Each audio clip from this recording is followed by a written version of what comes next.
என் பேர் திருமலை எம் ரவிங்க. அகில பாரத பார்க்குல சங்கத்தின் நிறுவன தலைவருங்க. நாங்கள் உடையார், மூப்பனார், நயினார், பார்க்க உள்ள நத்த மன்னர், பார்க்க உள்ள மலைய மன்னர், பார்க்க உள்ள சுருதி மன்னர், பார்க்க உள்ள மூப்பனார், பார்க்க உள்ள நயினார் உள்ளடக்கிய பார்க்க உள்ளத்தோட பிரதிநிதியாக அந்த சமுதாயத்தோட பிரதிநிதித்துவத்தை முன்னிறுத்துறதுக்காக இந்த பத்திரிகையாளர் சந்திப்பை சேலம் மாவட்டத்தில் பண்ணியிருக்கோம். இதில் நம்ம அரசுக்கு பல்வேறு கோரிக்கைகளை பல்வேறு காலகட்டங்களில் பல்வேறு தலைவர்கள் வச்சாங்க. ஆனால் அது எதுவுமே இது வரைக்கும் நடக்கலைங்க.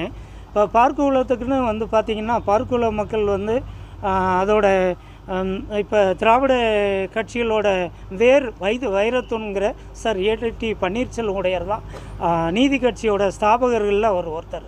அந்த சமுதாயத்தில் இருக்கிற எங்களுக்கு இந்த அமைச்சரவையில் ஒரு பெரிய இடம் கிடைக்கலைங்க. ஒரு 2 அமைச்சர் கொடுத்துருக்கலாம். லால்குடி சட்டமன்ற தொகுதி சட்டமன்ற உறுப்பினர் திரு சவுந்தரபாண்டியன் 4 முறை சட்டமன்ற உறுப்பினராக இருக்கார், அவருக்கு கிடைக்கல. ரிஷிவந்தியம் கார்த்திகேயன் 2 முறை இருந்திருக்கு, கிடைக்கல. பல்லாவரம் கருணாநிதி கிடைக்கலைங்க.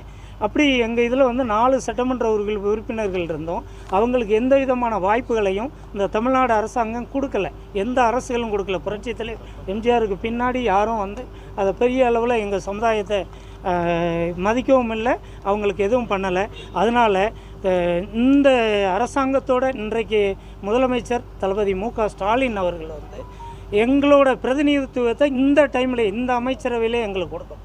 2 பேர் இருக்காங்க, சீனியர் மோஸ்ட். அவங்க இப்போ பார்த்திங்கன்னா முக்குளத்தோருக்கு ஒரு 8 அமைச்சர்கள் கொடுத்துருக்காங்க, வன்னியர்களுக்கு ஒரு 12 பேர் கொடுத்துருக்காங்க, யாதவர்களுக்கு 3 பேர் கொடுத்துருக்காங்க, பட்டியலினத்தவர்களுக்கு 8 பேர் கொடுத்துருக்காங்க.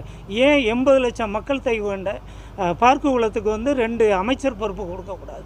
அது என்ன, நாங்கள் என்ன ஓட்டு போடலையா, இல்லை நாங்கள் இந்த நாட்டோட மக்கள் இல்லையா அப்படிங்கிற கேள்வி எங்களோட இளைஞர்கள் மத்தியிலையும் பெரியவர்கள் மத்தியிலையும் பெரிய சொல்லனா துயரமாக இருக்குங்க. இருக்காங்க, 4 எம்எல்ஏ இருக்காங்க. ரெண்டாவது பார்த்திங்கன்னா வருகிற சட்டமன்ற 2026 சட்டமன்ற தேர்தலில் எங்களுக்கு 10 சட்டமன்ற உறுப்பினர்களும் 2 அமைச்சர்கள் கொடுப்போம்னு வாக்குறுதி கொடுக்குற கட்சிக்கு தான் எங்கள் மக்களோட ஆதரவு இருக்குது. நாங்கள் கிட்டத்தட்ட தமிழ்நாட்டோட மக்கள் தொகையில் 10ல் 1 பங்கு நாங்கள் இருக்கோங்க. 8 லட்சம் பேர் இருக்கோம், 80 லட்சம் பேர் இருக்கோம் எங்களோட மக்கள் தொகை. அப்போது அந்த மக்கள் தொகைக்குன்னு பிரதிநிதித்துவம் கொடுக்காம அலைக்கழிக்கிறதுனால 10 சட்டமன்ற உறுப்பினர்களும் 2 அமைச்சர் கொடுக்குற பொறுப்பு கொடுக்கணும்னு அந்த தேர்தல் அறிக்கையிலேயே அறிவிக்கிற கட்சிக்கு தான் நாங்கள் இந்த